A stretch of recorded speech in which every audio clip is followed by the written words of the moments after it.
Olá pessoal, na nossa aula de hoje nós vamos trabalhar com a cinemática vetorial.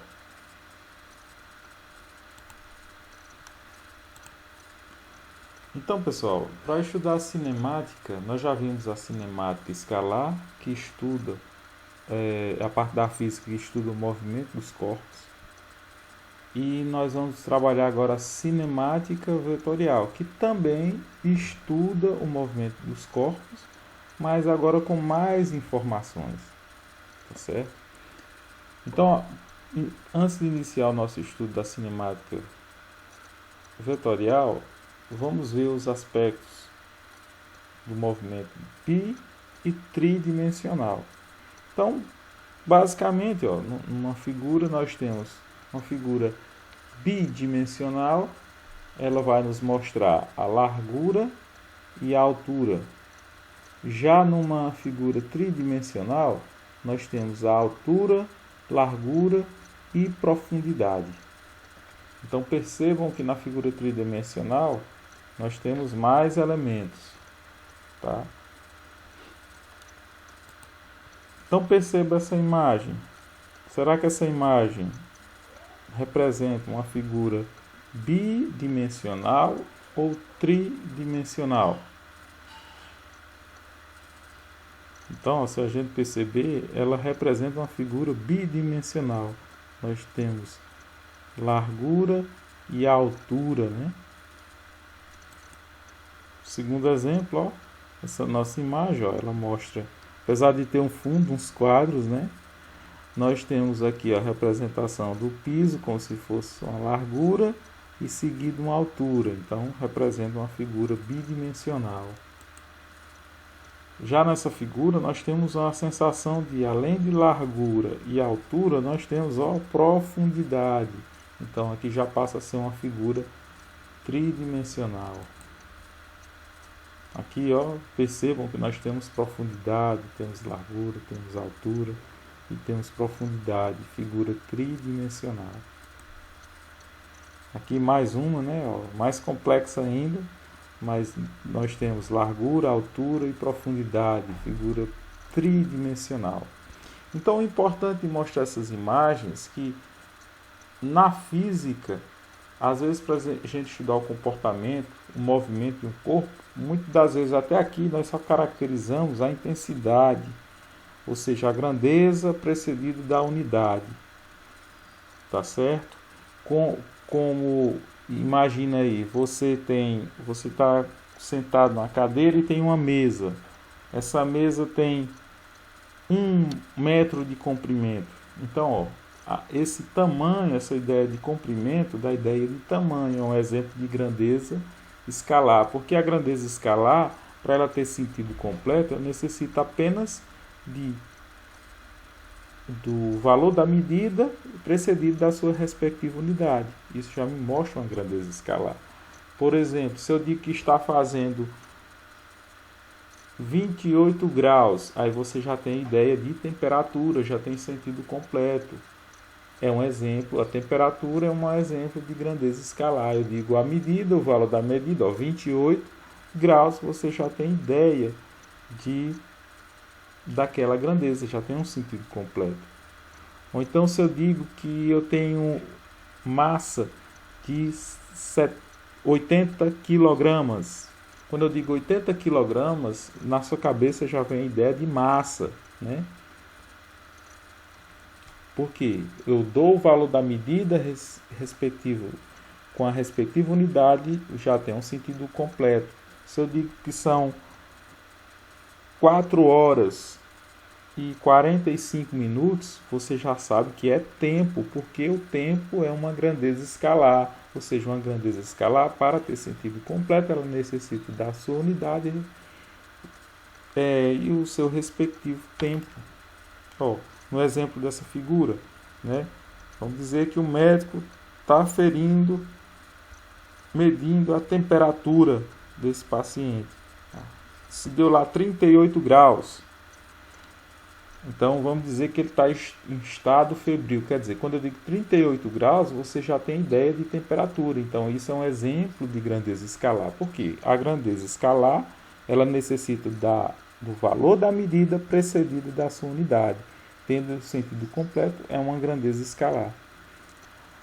Aí vamos dizer que o médico consultou ele, receitou, passou 5 ml de um analgésico, de um antitérmico. Quer dizer, esses 5 ml dá a ideia de volume. Volume também é uma grandeza escalar, porque ela dei a unidade, o valor da medida, com sua respectiva unidade, você já sabe que é volume, 5 ml, você já sabe que é volume, então é a grandeza escalar. Teve o valor numérico, que é a medida da grandeza respectiva da unidade, teve sentido completo, grandeza escalar. Mas nós temos também as chamadas grandezas vetoriais. A grandeza vetorial, ela necessita de mais informações para ter um sentido completo. Então imagina aí que o piloto, né, decolou e vai percorrer uma distância de 50 quilômetros.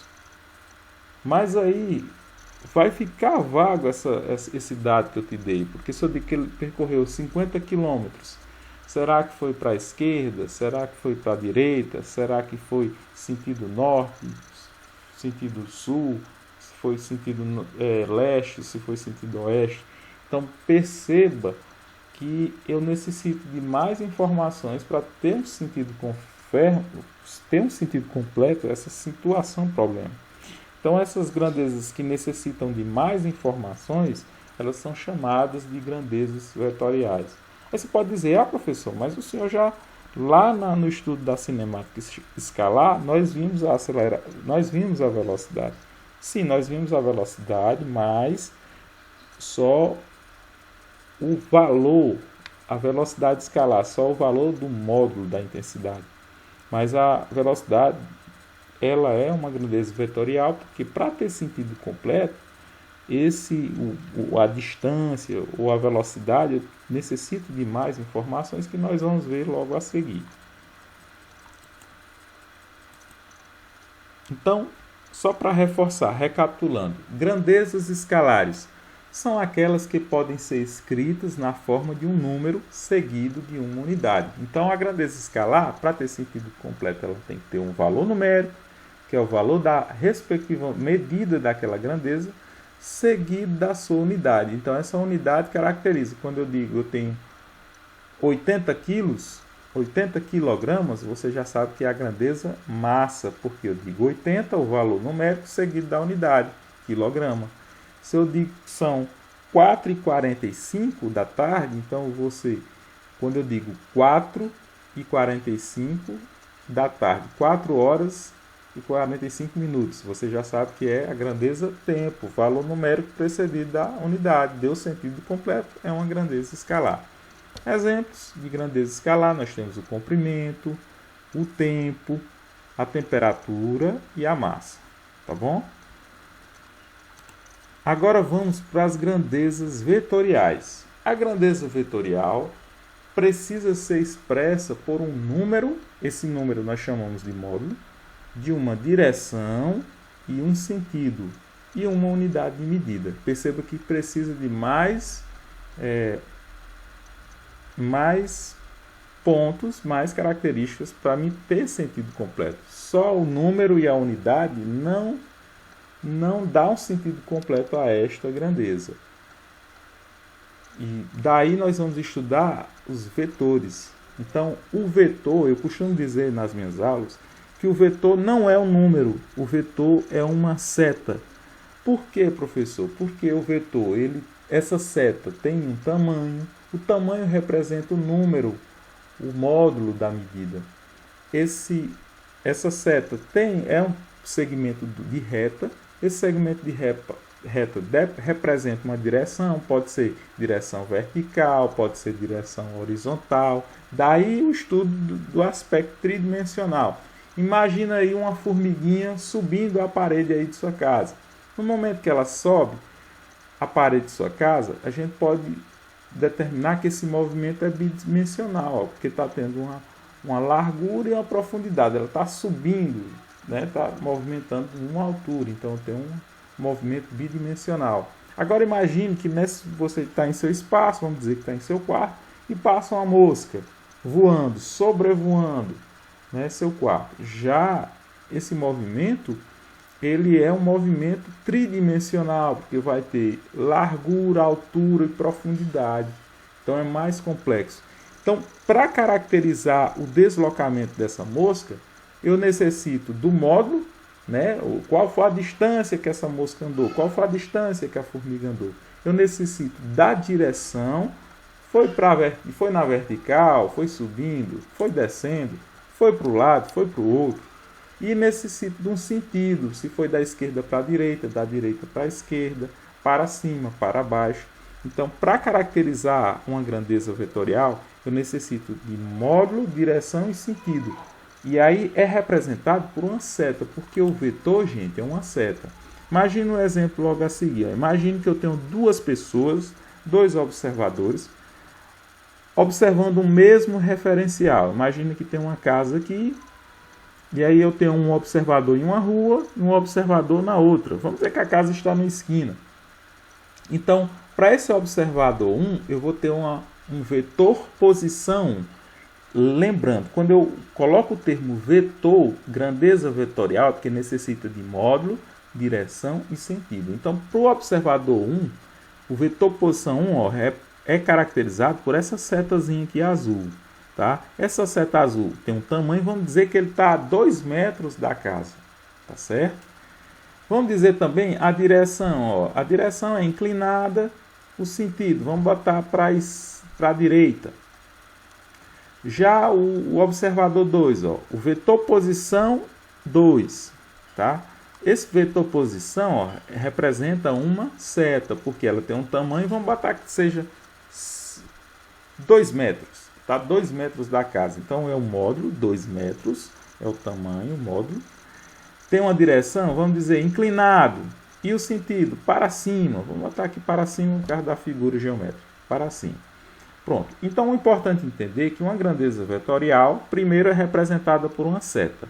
Se tem a presença do termo vetorial, é porque necessita de módulo, que é o valor numérico precedido da unidade.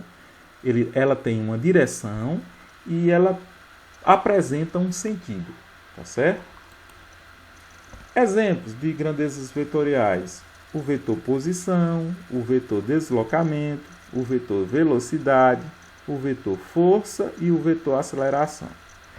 De já, pessoal, não se preocupem que para cada itemzinho desse aí, eu vou dar uma aula explicando sobre cada um deles. E nós vamos iniciar hoje pelo vetor deslocamento. Tá? Mas o que eu quero que vocês atenham na aula de hoje é que existem grandezas escalares e que existem grandezas vetoriais. As grandezas escalares, para ter um sentido completo, ela necessita do valor da medida, que é um número, precedido da sua respectiva unidade. Por exemplo, tenho 80 kg, já tem ideia de massa, então é uma grandeza escalar.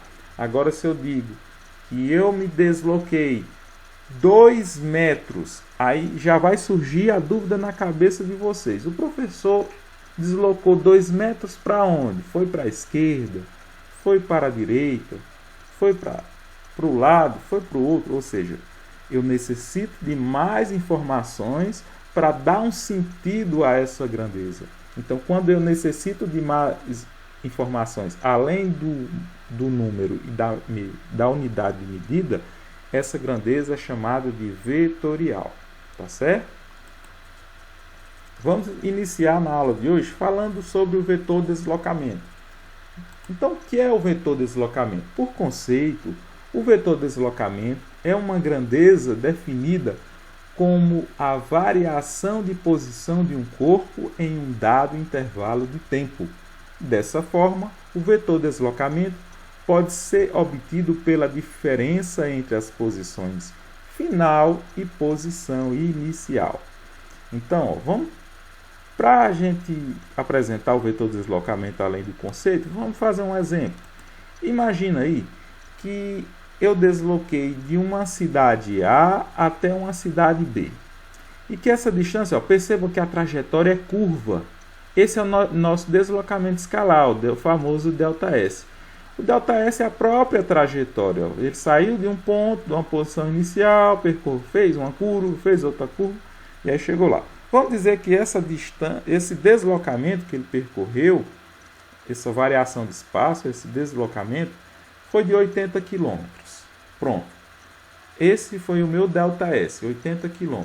Agora eu quero definir o vetor deslocamento. Lembrando do que eu acabei de explicar, o vetor deslocamento, o vetor é representado por uma seta. Por quê, professor? Porque para ter sentido completo, uma grandeza vetorial, ela tem que ter módulo, que é o número precedido de sua unidade de medida, ela tem que ter direção e tem que ter sentido.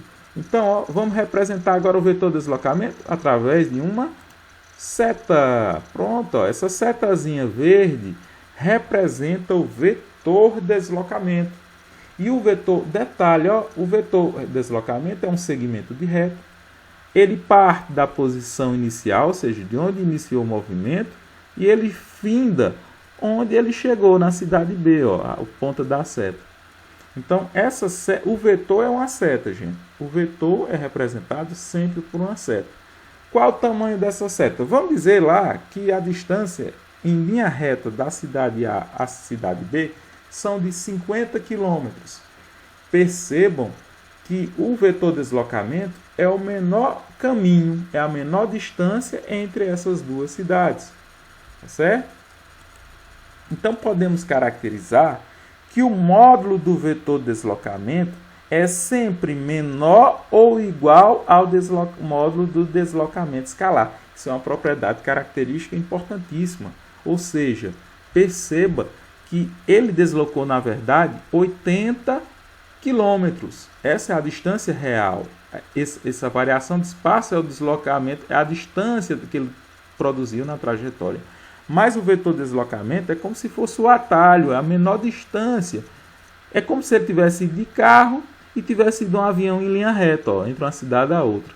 Então, como é a menor distância ao vetor deslocamento, porque é em linha reta, vai ser sempre menor. Ou seja, o vetor deslocamento é sempre menor do que o deslocamento escalar. Mas pode ser igual, ó, porque ele diz aqui, ele usa o termo que o vetor deslocamento é menor ou igual ao deslocamento escalar. Só que o detalhe, ó, quando é que é igual?